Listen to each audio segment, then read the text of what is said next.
உலகத்திலேயே நீங்க அதிகமா யூஸ் பண்ற ட்ரக் என்ன நினைக்கிறீங்க?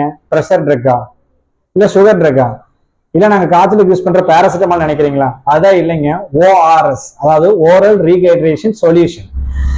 இதை கண்டுபிடிச்சது நம்ம இந்தியன். இதுக்கு ஒரு பெரிய வரலாறே இருக்குங்க.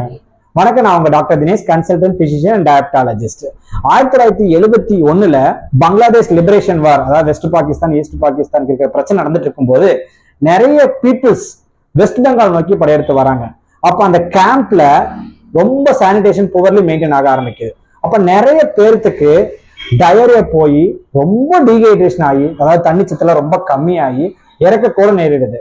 அப்போ ஹாஸ்பிட்டல்ஸ்க்குலாம் அட்மிட் பண்றாங்க. அந்த அட்மிட் பண்ணும்போது அவங்களுக்கு ஐவி ஃப்ளூயிட்ஸ் எல்லாம் போடுறாங்க. அப்போ அங்க இருந்த டாக்டர் திலீப் அப்படிங்கிறவரு, அவர் தான் இப்ப நம்ம ஃபாதர் ஆஃப் ஓஆர்எஸ் கூப்பிடுறோம்.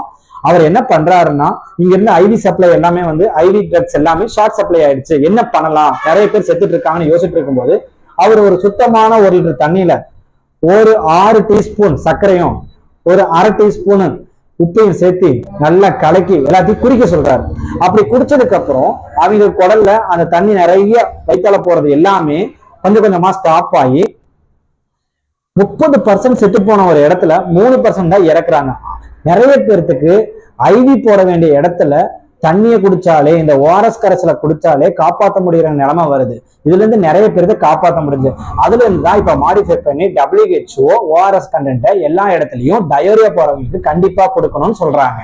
ஸோ இந்த மாதிரியான யூஸ்ஃபுல் இன்ஃபர்மேஷனை தெரிஞ்சுக்கணும்னா கண்டிப்பா என்ன ஃபாலோ பண்ணுங்க, சப்ஸ்கிரைப் பண்ணுங்க.